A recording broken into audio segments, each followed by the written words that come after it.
Hello, my wonderful, beautiful friends. Guys, welcome back to our /EntitledPeople, where Karens seem to think that they can have what they want and do what they want because they're special. And in today's episode, we've got trespassing Karens, rich Karens, OP encounters a horrible woman at the store. It's wild, guys. I hope you enjoy the stories. Don't shake your heads too hard. And as always, you can send or link your post to this email right here. Let's dive in.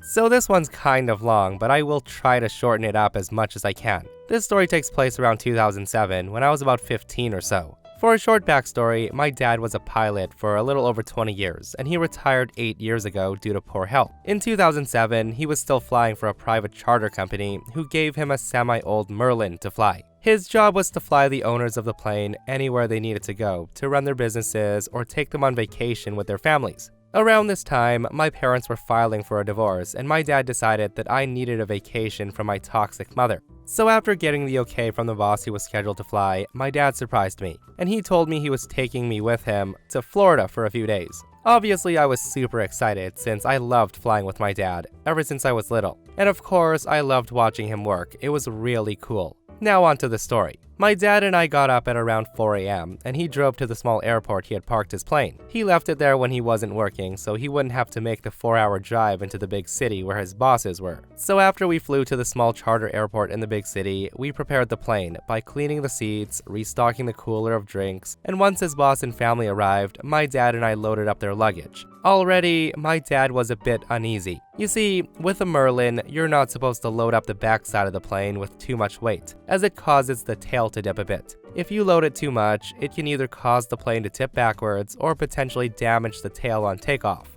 Luckily, my dad managed to convince his boss to leave behind things they wouldn't really need on the trip, so their personal driver took it back home. Now, the boss and my dad got along pretty well, and he always made sure to take my dad's word very seriously since my dad was the expert pilot. The boss's wife, on the other hand, was a very entitled person, who will now be called Karen. She brought their nanny with her, who we'll call Steph. That was also her personal friend. Steph's job was to babysit Karen's 2 boys, who were around 5 and 6, and her 1-year-old baby daughter while on the trip. Dad was already a bit angry because he'd put in their flight plan that we only had 6 people and 1 infant in total on the plane. He didn't know Karen was bringing Steph. Now he needed to make a few phone calls to fix this so he wouldn't get in trouble with the FAA. While my dad was doing this, Karen was whining and moaning how hot it was sitting in the plane, and she was whining about my dad taking so long. Thankfully, boss told her to stop and reassured her that we would take off soon. Already, I had a bad impression of her, thinking this was gonna be a long flight.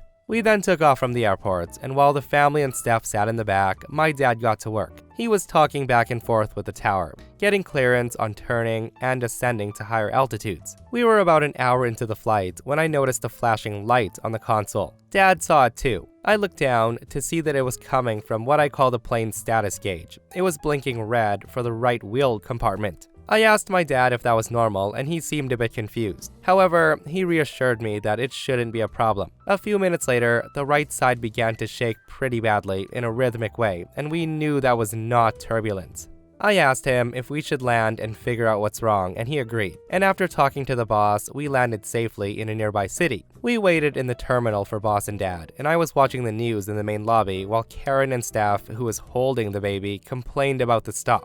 I could hear Karen saying to Steph, "Ugh, why did we have to land? We're gonna be late." While Steph said, "Yeah, like didn't you have a reservation at some restaurant?" Karen says, "Ugh, yes, I'm gonna have to call my driver to cancel it. I can't believe the pilot is trying to ruin this for me. I'm gonna have to talk to my husband about why he even bothers with him. He's clearly incompetent and he looks lazy. I mean, look how fat he is." I was nearby listening the whole time as this arrogant woman was belittling my father behind his back. I respected my dad, and hearing her talk crap about him just made me furious. However, I didn't want to get my dad in trouble for saying anything, so I just kept quiet and watched TV. After 2 hours of waiting, we find out the problem with the Merlin. It turns out that as we were taking off, a piece of metal debris that was on the runway got sucked up into the wheel compartment of the right side, causing the landing gear's hydraulics to not lock the wheels in place once the wheels went up. It was constantly moving up and down, tearing up the insides and damaging the wheel. We got very lucky that we decided to land. Otherwise, it would have made it very dangerous for us to fly or land safely in Florida,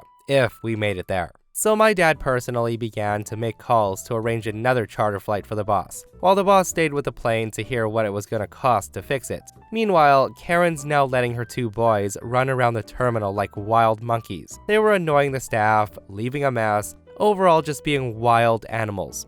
That's when I say to Karen, excuse me ma'am, it's not really safe to let them run around. Your kids could get hurt. Karen says, oh, they're fine. Boys will be boys. Hey, you can just look after them. Hearing her say that, I blink and I say, you want me to look after them? Karen says, of course, you've been clearly watching them, so you can just babysit them for now. After all, your dad said it'll take a few hours, right? Steph and I are going to have some red wine while we wait. That's when I say to Karen, are you sure that's a good idea? Karen says, oh, it'll be fine. I need my mommy time. You can handle it, right? My boys are sweet. If you tell them to stop, they'll listen. And with that, off they went. And what she said about stopping, that did not happen. I ended up chasing the boys around the airport terminal for 3 hours, telling them to stop or trying to keep them from getting into more trouble. I had to pull them out of offices, keep them from crossing do not enter areas, keep them out of the fridge in the pilot lounge, and many times I had to run outside to keep them from going out onto the airport taxiway. When Karen got back, she continued to whine and complain, saying how long it was taking to leave, and how we're not gonna make it to the beach today, and this trip is ruined. It was around 9 p.m. when the boys passed out in the chairs in the terminal. I was beyond exhausted, so I collapsed on the couch. My dad came in to check on me, and he noticed how exhausted I was. He asked me if I was alright, and I made sure to quietly tell him what happened. I even pointed over to Karen and Steph, who were laughing while finishing off their third bottle of wine. They were pretty drunk, while the baby slept in her carrier beside them. My dad was pissed, but he was proud of me for trying to make sure he didn't get in trouble. He knew he couldn't take on Karen himself though, since she was the boss's wife. However, he did know how to get her in trouble in a professional manner. My dad called his boss and told him that they needed to talk about another safety issue that came up. When boss shows up, he asked my dad what's wrong, and my dad said this. My dad said, sir, I just wanted to let you know that your wife and nanny have had 3 bottles of wine, and I'll have to inform the pilot who will be flying you to Florida. Hearing that, the boss said, really? Why? My dad tells him if someone's intoxicated while flying in a small charter plane like ours, it's very dangerous. A pilot will obviously be in the front seat and unable to watch your wife and nanny. If your wife or nanny had any complications, got sick, or needed medical attention, there would be a high possibility the pilot would not be able to help them, or land quickly enough to help them. Hearing that, the boss is visibly fuming at this point. He says to my dad, what do you suggest? Dad says, well, seeing as how Steph is intoxicated as well, I believe it would be safer to wait until tomorrow morning to leave. Boss then walks over to his wife and Steph, and after arguing for a good while, he tells them that they're staying the night in a hotel, and that he and the kids will head to Florida without them, since he has a meeting first thing in the morning. That's when Karen began to complain and yell at her husband, who quickly shut her down, and told her that he would send her home if she didn't listen to him. And since Steph got drunk on the job, he told her that she would be fired if she was caught doing that around his boys again. So the boss left with the kids, and the 2 women were taken by a driver to a hotel. And my dad and I took a flight all the way back home since we weren't needed to fly them anymore. Guys, reading this, I'm so glad the dad in the story did not turn out to be entitled like his wife. And also, I think the dad went too easy on that nanny by not firing her on the spot. Like, if it's your job to watch someone else's kids, maybe you should stay sober and watch the kids instead of drinking like 3 bottles of wine with someone and then pawning off the kids to a 15-year-old. So we held a garage sale on the weekend that went from 8 a.m. to 6 p.m. The sale had a steady stream of 3 to 5 people at a time, but it was relatively uneventful until about 11:30. I was working cash for a majority of the time, and I found people watching interesting from that perspective. My mom was working the register with me, while my cousin and aunt were walking around reorganizing and such. At about 11:30, a mother, a Karen, and her son come walking up.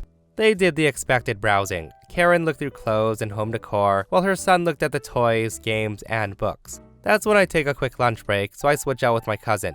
I went inside my house, and as I get to the kitchen, I hear the door open and close, and then footsteps up the stairs. I assume it's my mom, so I keep filling up my plate. That's when the door opens one more time and I hear my mom say, "Joseph, are you in here?" I just respond with a yes, and she asked, "Who just came inside here?" I get up to see what she's talking about, and I can see both my aunt and cousin at the register. I then realize that means it wasn't my aunt, cousin, or mom that just walked inside our house. So now, someone we don't know is in our house, and that's probably one of the scariest feelings. My mom goes back outside, and I go upstairs. I specifically remember closing every door upstairs, my bedroom, my mom's room, the spare room, and bathroom, but I noticed the door to the spare bedroom is open slightly. I then peek inside the room, expecting it to be a creepy old man or a ghost, but it turns out to be the kid from earlier, just laying on the futon couch watching TV. I say to him, hey. The kid looks up at me, and he looks back at the TV.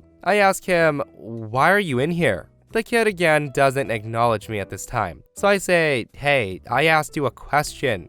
Again, the kid says nothing, so I walk over to him, grab the remote, and turn off the TV. That's when he sits up, stares at me, and says, "What gives?" That's when the front door opens again, and my aunt comes running up the stairs and into the room. She screams at him, "Get out! This isn't your house, kid." She then asked me, "Whose kid is this?" I say to her, "Some kid, I think his mom's outside." My aunt then asked him, "Hey, do you know where your mom is?" She then walks up to the kid, grabs his hand, and pulls him up and takes him outside. I follow them outside and watch him reunite with his mom. It wasn't as happy of a reunion as I thought, however. Karen walks up to my aunt and she says, "What are you doing to my son?" My aunt says, "Why was he inside the house?" That's when Karen responds, "Well, that other boy walked inside your house, so why can't my son? Is it because he's black?" And yes, she really stooped to the level. My aunt tells her, "Ma'am, he lives here. Your son, however, does not." Karen says, "I don't care.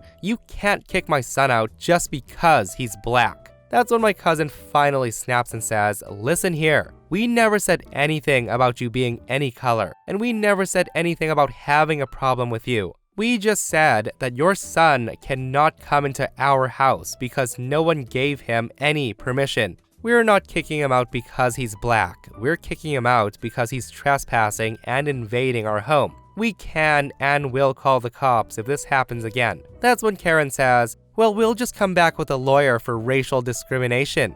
My cousin says to her, "Effing try me." That's when Karen just scoffs and says, "Let's get away from these racists." And the two walked away quickly. Luckily, no one else was there to see the scene. We continued the garage sale like normal for a few more hours, so it was a pretty eventful day. Guys, that is some frickin' entitlement, right? Entering someone's house without their permission, getting kicked out of the house, and then threatening to sue for discrimination. Like, you know she knows that she's fully in the wrong when she goes to that extreme. Like, guys, one thing I've realized from reading so many of these stories is that people love doubling down on nonsense when they're caught.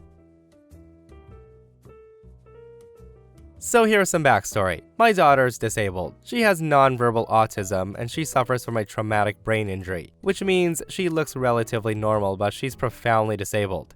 I rarely take her out into public alone because she's so hard to manage, especially now that she's almost 9. Not only will she not stay with me, she'll bolt like a greyhound, scream, rip things open, steal toys from babies, and otherwise be an impossible nuisance. For this reason, I almost always order what I need for delivery, including groceries. However, life is unpredictable sometimes, and I every so often have to brave a trip to the grocery store. A few years ago, the gods smiled down on me when the local grocery store I prefer starts using the Caroline cart. Now, if you don't know what that is, it's a special cart with a large seat for disabled children who are too big for the toddler seat.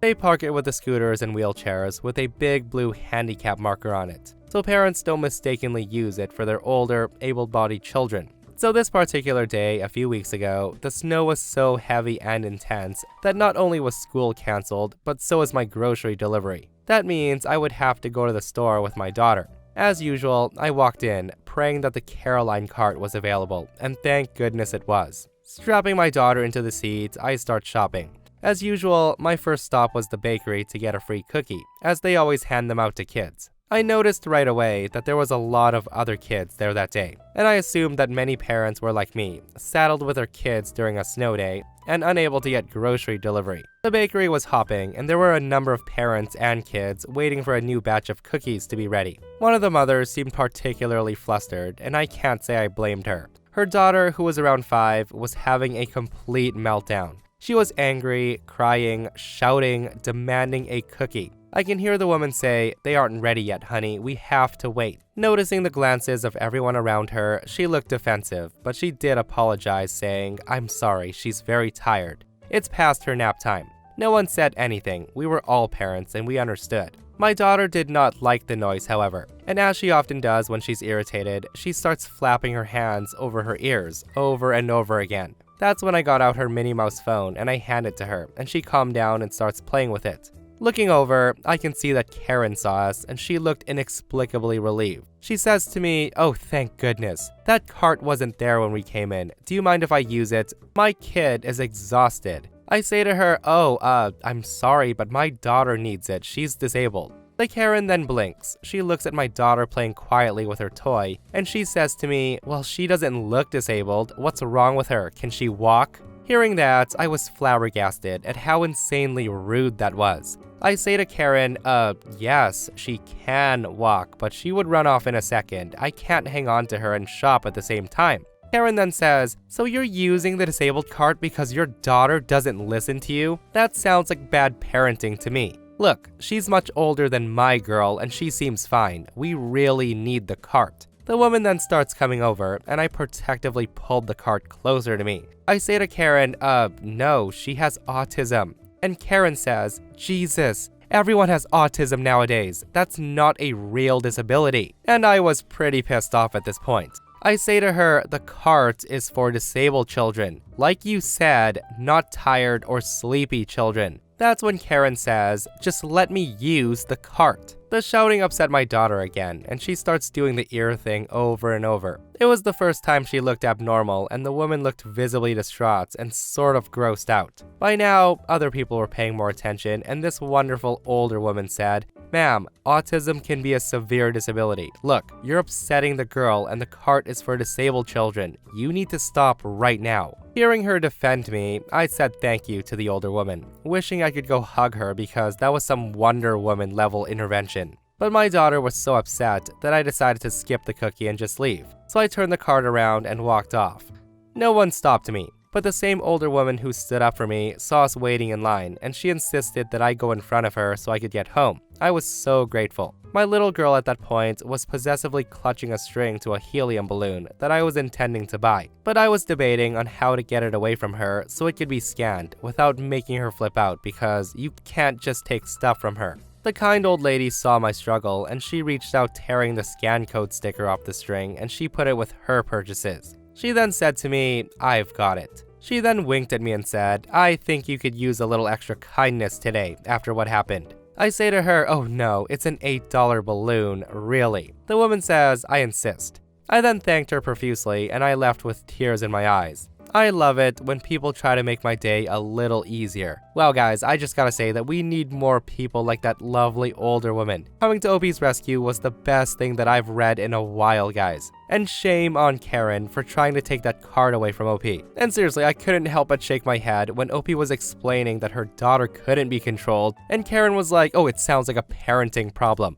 Like, holy cow, some people will say anything out loud, guys. And I only wish OP responded with, "Well, your child throwing a tantrum over having to wait for a cookie also sounds like a parenting issue, so teach her some patience, maybe." But thankfully, OP was smart enough to not engage with this Karen because with all these crazy stories, guys, we know how it's gonna end.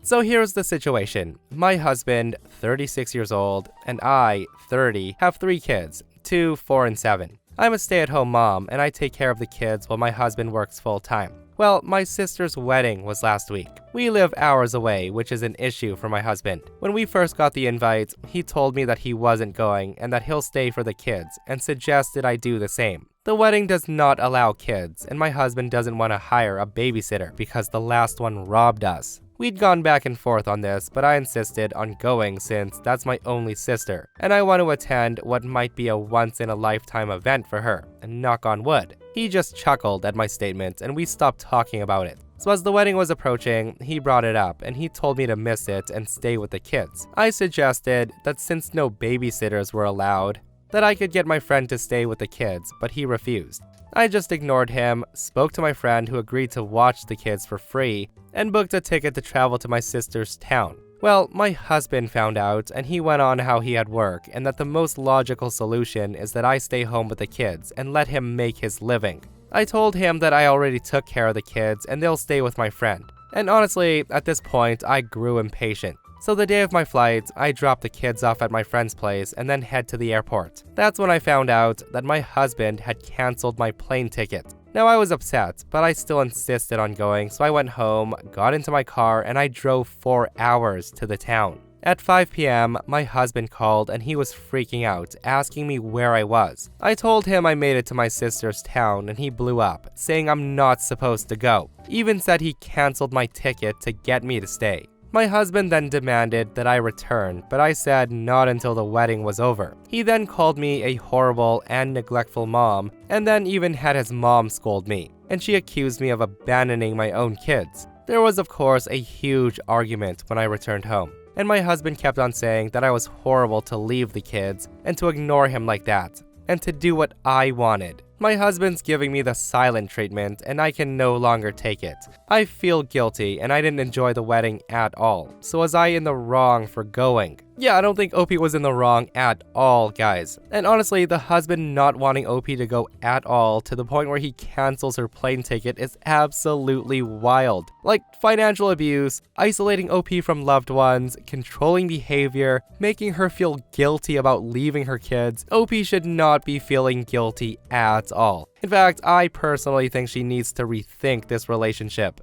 Also, a lot of people are saying that OP should be questioning whether or not the babysitter stealing from them was actually real. This person comments, do you have confirmation that the babysitter actually robbed you? Based on how manipulative he is canceling your ticket, I would not put it past him to frame your babysitter as an excuse to never hire another one again, so he can keep you trapped in your home. With that said, OP does come back with an update, guys, that says, so I contacted the babysitter via social media. I sent her a message telling her who I was and mentioned the incident that happened in our home. I didn't think she would respond, but I was surprised when she responded. I mentioned the incident to her and asked if she could explain to me what happened. She then sent me a long wall of text, swearing that she never took anything from my home and that my husband came home and was lashing out at her and the kids for no reason. She then brought up a previous interaction they both had, and she said that he touched her inappropriately while he was in the kitchen with her, and this caught me off guard. She also said that she was willing to let it go until she saw that he was leaving her angry texts, demanding she respond to him. When she didn't, he lashed out at her, criticizing her work, and told her to leave and not come back. She said he didn't accuse her of anything being stolen, just lashed out and told her to leave. I can't wrap my head around this. I really don't know what to say. I can't make sense of this. I went to try to speak to him, but he kept blocking my attempts to discuss it, so I blew up, showed him what the babysitter sent me, and he just remained calm, which is completely out of character for him. He kept repeating the line, "She's lying to you," while I absolutely lost it on him. I then threatened to take the kids and to go stay with my friend, which is what I'm doing today when he leaves the house, since he said I can't do that. He also kept calling me crazy to believe some kid's story over his, and insisted that I was looking to dig up dirt to start a fight. I don't know what to say about this, and worst of all is I have no evidence or proof. I'm going to be taking some time away from him for now until I can clear my mind and think what I'm going to do going forward. So yeah, with that update, guys, a lot of people are just telling OP to take the kids and to not look back. But of course, let me know what you guys think. And that, my friends, brings us to another end of our / entitled people. Guys, I hope you enjoyed today's stories. I hope you didn't shake your heads too hard. And if you enjoyed the episode, give it a thumbs up and subscribe for crazy stories in the future. And if you missed the last episode on the channel, I'll link it right here. It's another r / entitled people where Karens are going absolutely crazy. Go check it out if you haven't, and myself and Stevie Boy will see you guys in the next one. We love you.